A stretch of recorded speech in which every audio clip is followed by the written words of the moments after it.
scorpions is my mind, dear wife.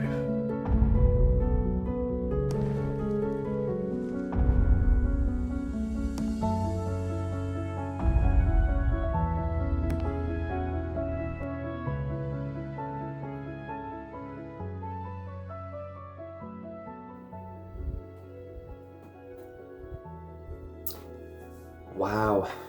Wow, wow, wow. Wow. Wow.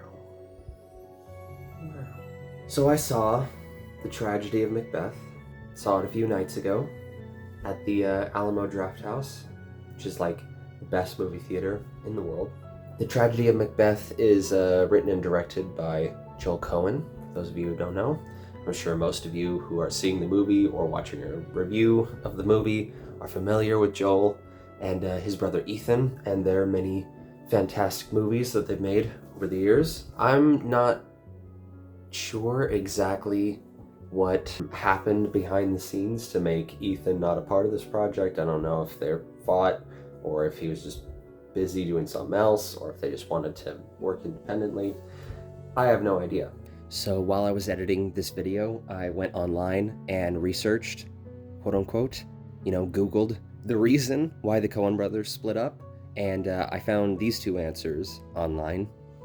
I don't know if they're particularly trustworthy. It sounds like the information's coming from someone who knows both of the Coens, but if this information is to be believed, it sounds like Ethan just didn't have a ton of passion anymore for making movies, or maybe he was tired of it. Either way, he doesn't feel like doing it anymore, and that's the reason that he's not working on this project. There was no fight or anything like that. It's just a amicable, creative, personal decision, it seems like. I will say there was a question in my mind as to if Ethan not being a part of the project was going to be noticeable for me in any way. If anything, I could say this is the best looking movie from any of the Coens that I've ever seen. It is ridiculously beautiful. The composition of the shots was incredible. I mean, they were using the 4:3 aspect ratio, which kind of lends itself more to that symmetrical composition style, and they take full use of that. There's lots of fantastic shadow work. I mean, the shadows in this movie almost remind me of German expressionism, like those really old German movies where they even paint on the shadows. The witch, the character, the witch, they put her in this cloak, this really great costume, and her face is super pale, and it looks so much like the image of death from The Seventh Seal. But yeah, no, I can't sing the praises of the visuals of this movie enough. I'm gonna look up the cinematographer.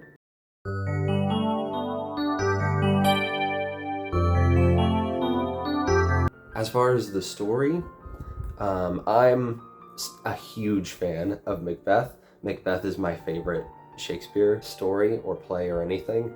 I love the Roman Polanski adaptation that was made in the 70s, I want to say. And I love Throne of Blood by Akira Kurosawa, which is like, it's an adaptation of Macbeth, but it's in feudal Japan. Being someone who's incredibly familiar with Macbeth, I was extremely happy with how it played out and how all of the emotions of the story read through this new adaptation. I could see some of it being a bit difficult for people to follow. They're not moving at a pace to make sure that everyone's following along, so I think that there are going to be a lot of people who aren't as familiar with the source material who will feel lost at particular moments. But I think overall the acting performances are strong enough and the directing language is strong enough to where it kind of, those two things imply the basic message of the entire plot, and so you can follow along with the essential plot beats even without understanding the specifics of what's being said. I don't think that there was any change to the original language, which I think is the best way to go when adapting a Shakespeare story. I really liked the way that they handled the supernatural elements of the story by sort of implying that they were happening within the minds of the characters This movie even made me care about side characters that I'd never cared about before, like Macduff. Never cared about that character in any other adaptation. Polanski, Throne of Blood. I don't even know who it is in Throne of Blood. I cared about Macduff in this movie. Cared about the things that happened to the character and about the tragedy that occurred to that character. And they got us to care about his family just before they get killed, which is a really brutal moment. This movie reminds me of how the original Shakespeare was very shocking and brutal to the people who originally wrote and were seeing performances of these stories. There's an awful lot of death, and Macbeth is like the bloodiest and most terrifying whatever of Shakespeare's stories. I mean, maybe that's why it's my favorite. Some of the deliveries of the like classic lines were so lovingly taken care of, like the double toil and trouble. What Catherine, I'm gonna put her name, I think it's Catherine Hunter or something. The actress who played the witch was phenomenal and fantastic, and she delivered that spell sequence so well, and with this like creepy gurgling voice. By the pricking of my thumbs, something wicked this way comes. And she contorted her body in these fantastic ways that just made her feel otherworldly, and I thought it was just perfect for the story. That's the other standout actress, was her, and Frances McDormand, I think. Denzel Washington gives a good performance, a serviceable performance. I can't really think of any flaws with it, but I just also wasn't totally blown away. But I felt all the performances were good. Even the child actor, there were a few child actors in the movie, and they did well.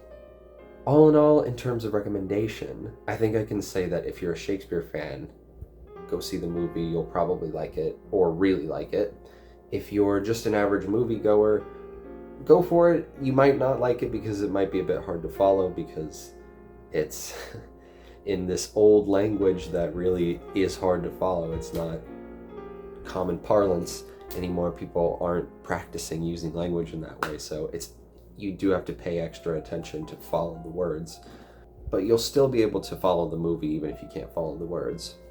There will be people who, they'll think it's boring, they'll think it's too long, they won't like the black and white, they won't like, the aesthetic choices that were made, and that all comes down to taste. But for the most part, I think that if this is the kind of movie that could appeal to you and you kind of know who you are, there's going to be enough here for it to at least be worth watching once. So I would recommend it to just about anybody who is interested. All that being said, I'm going to plug The Tragedy of Macbeth into the nifty 1 out of 10 rating scale that I invented, and I'm going to give it an 8.5 out of 10. I've only given 2 reviews. They're both the same number. I really liked this movie. I think I'm gonna have to watch it again, see if my feelings change about it, but walking out of it, I was very satisfied. But those are my thoughts. They could change with time, they could change with analysis, with conversation.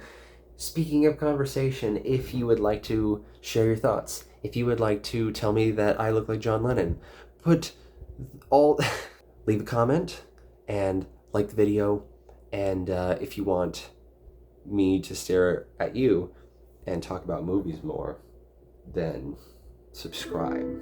And if not, just leave a mean comment and break my heart.